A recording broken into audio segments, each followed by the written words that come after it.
In the winter of 1872, the American West was a place where impossible dreams seemed to come true on a daily basis. The California gold rush of 1849 had proven that a man with nothing but a pickaxe and a strong back could pull a fortune from the dirt. The discovery of the Comstock lode in Nevada had created instant millionaires and built the glittering, wealthy city of San Francisco. The air in the financial district of the city crackled with speculation, greed, and the constant, desperate search for the next great strike. The bankers, investors, and mining tycoons of San Francisco believed they had seen it all. They thought they understood the earth and its secrets, and more importantly, they believed they were the smartest men in the country. It was into this atmosphere of supreme arrogance and boundless greed that two weather-beaten, unremarkable men walked, carrying a heavy canvas sack that would set in motion one of the most audacious and brilliant frauds in human history.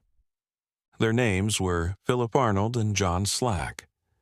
They looked exactly like what people expected prospectors to look like: dusty, sun-baked, wearing rough clothes, and possessing the nervous, secretive energy of men who had spent too much time alone in the wilderness. They walked into the Bank of California in San Francisco and asked to speak to a teller to deposit a valuable package. When the teller asked what the package contained, Arnold and Slack acted hesitant. With exaggerated reluctance, they opened the canvas sack and poured a cascading pile of rough, uncut stones onto the counter. There were diamonds, rubies, emeralds, and sapphires. The sheer volume of the gems was staggering. The prospectors asked to lock them in the bank's vault, refused to answer any questions about where they had found them, and walked out, leaving the bank staff in a state of absolute shock. The news of a massive deposit of raw gemstones in the vault did not stay secret for long.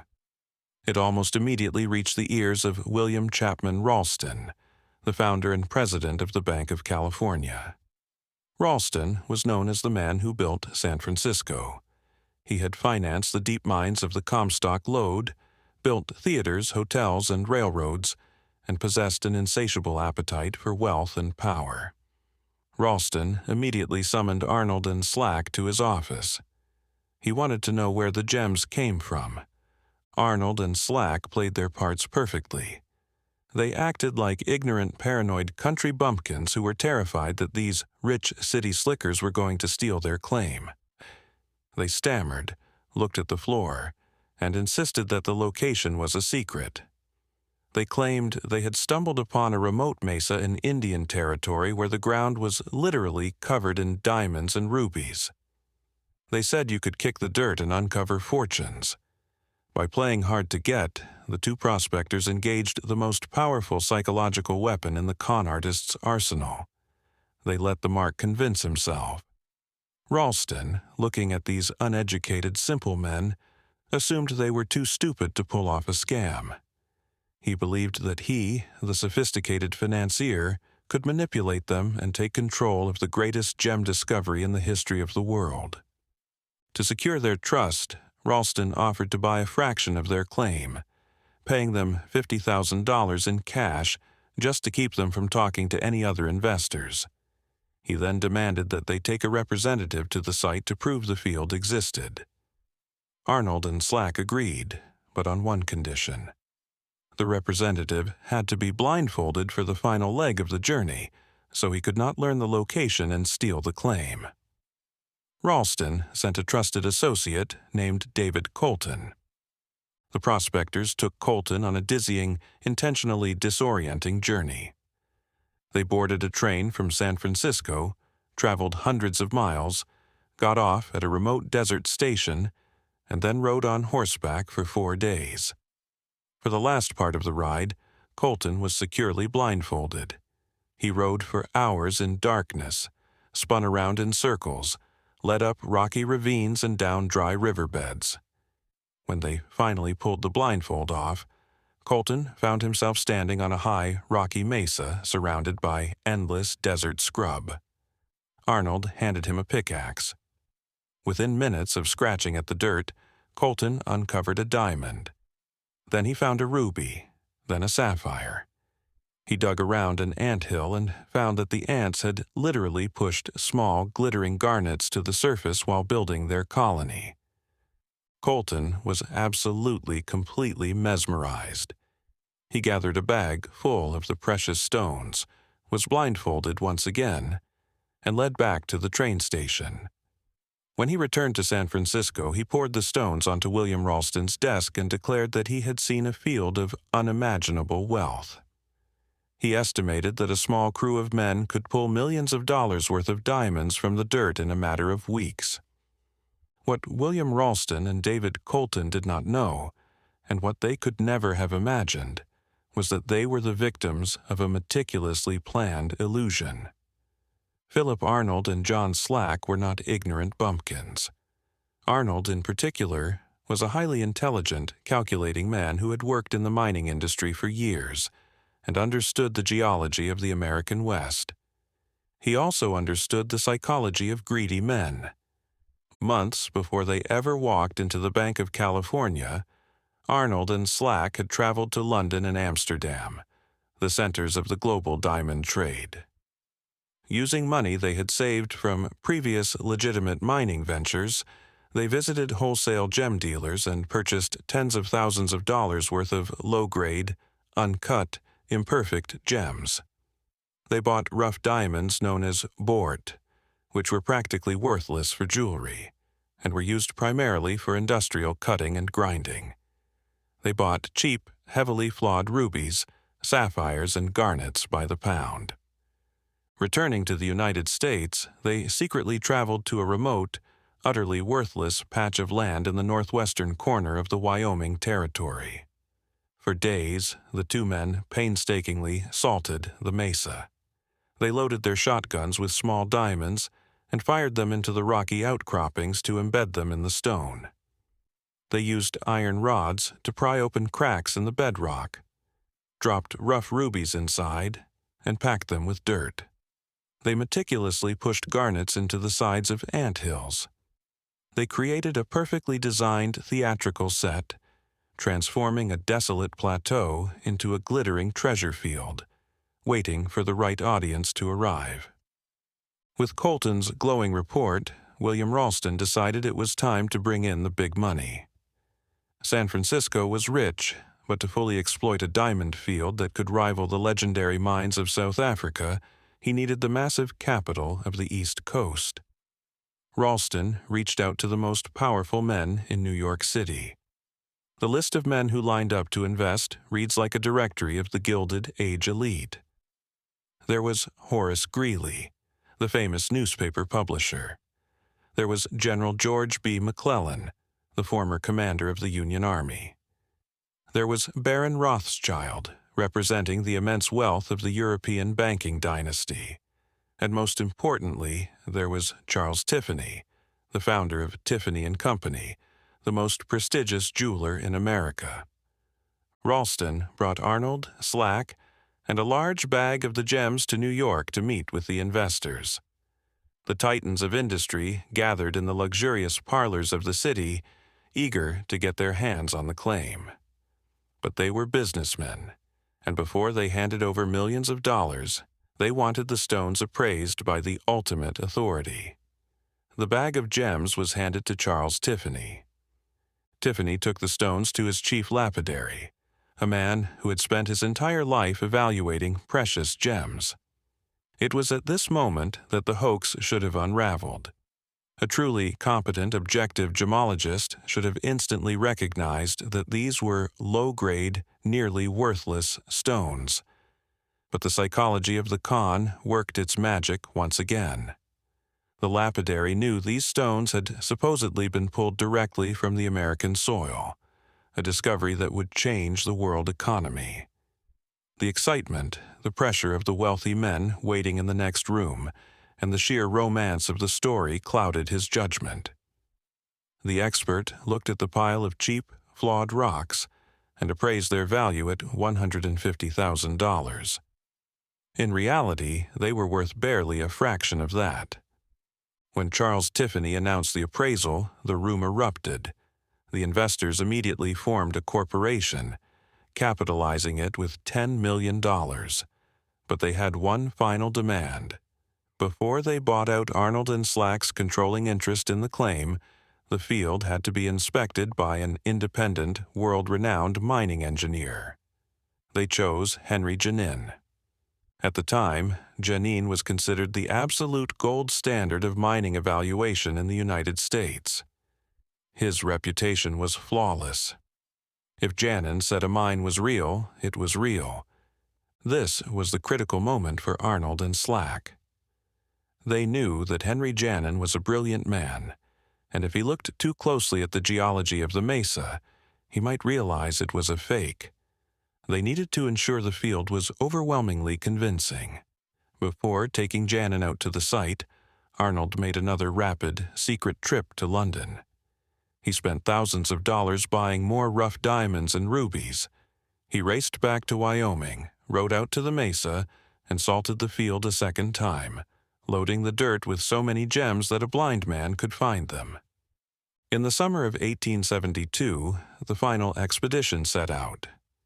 Henry Janin, accompanied by Arnold Slack and a few representatives of the investors, made the long, arduous journey by train and horseback to the remote Wyoming mesa. Arnold and Slack no longer bothered with the blindfolds.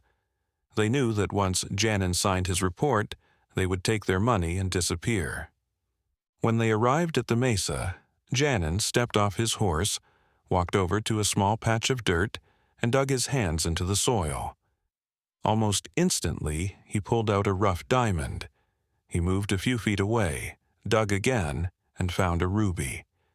Janin was a cautious, scientific man, but as he continued to find precious stone after precious stone, the thrill of the hunt overtook him. He spent a few days wandering the mesa, picking up fortunes from the dust. He did not question why the gems were mostly found in the loose topsoil, or why the underlying bedrock did not match the typical geological formations of diamond pipes found in South Africa. He was blinded by the physical reality of holding diamonds in his hands. Janin sat down in his tent and wrote a comprehensive, glowing report. He stated that the diamond fields of North America were entirely genuine, and that the wealth contained within the mesa was practically incalculable. He declared that it was the greatest geological discovery of the century. With Janin's report in hand, the investors hesitated no longer. They paid Philip Arnold and John Slack approximately $600,000 in cash to buy out their shares of the claim. In 1872, this was a staggering, incomprehensible fortune. Arnold and Slack took their money, signed over the deeds, and quietly slipped away, leaving the wealthiest and most powerful men in America to dream about their diamond empire. The San Francisco and New York newspapers exploded with the news. Headlines screamed about the mountain of diamonds. The public went into a frenzy, with thousands of prospectors buying gear and preparing to rush into the wilderness, hoping to find their own fields of rubies. Stock in the new Diamond Corporation soared. William Ralston and his New York partners began making plans for massive mining operations, security forces, and specialized diamond-cutting factories in the United States. But while the financial world celebrated, a completely unrelated scientific expedition was working its way across the American West. A brilliant 30-year-old government geologist named Clarence King was leading a federal survey of the 40th parallel. King was a rigorous, highly educated scientist who had spent years mapping the mountains, deserts, and rock formations of the frontier. When King and his team emerged from the wilderness to resupply, they saw the newspaper headlines. King read the detailed accounts of Henry Janin's expedition. Because Janin's report included descriptions of the local landscape, the weather, and the general topography, King immediately recognized the region being described. The geography perfectly matched a specific corner of the Wyoming territory that King and his team had mapped just the previous year. Clarence King was deeply troubled. He knew the geology of that specific mesa intimately. He knew the age of the rocks, the composition of the soil, and the tectonic history of the area. And he knew, with absolute scientific certainty, that it was geologically impossible for diamonds and rubies to naturally form in that specific type of terrain. Refusing to accept the hype, King gathered his closest colleagues and rode out into the harsh Wyoming autumn. He was determined to find the mesa and see this so-called miracle for himself. Using the geographical clues from the newspaper articles, they navigated through the wilderness until they found the high, rocky plateau. As soon as King dismounted, he began to search. Just like the others, he quickly found a diamond in the dirt. Then he found a ruby. But unlike the bankers and the mining experts, King did not let greed cloud his scientific training. He knelt in the dirt and began a meticulous forensic examination of the ground. He noticed the first glaring inconsistency immediately. Diamonds, rubies, sapphires, and emeralds require vastly different geological conditions and extreme heat and pressure environments to form. They are created in entirely different types of rock. Finding them all sitting together in the exact same patch of loose topsoil was like finding a polar bear, a camel, and a lion all living in the same small cave. It defied the laws of nature. King dug deeper. He found that the gems were only located in disturbed earth, or pushed into cracks that showed signs of being pried open by human tools. When he dug into the solid, undisturbed bedrock beneath the topsoil, he found absolutely nothing. The wealth was entirely superficial.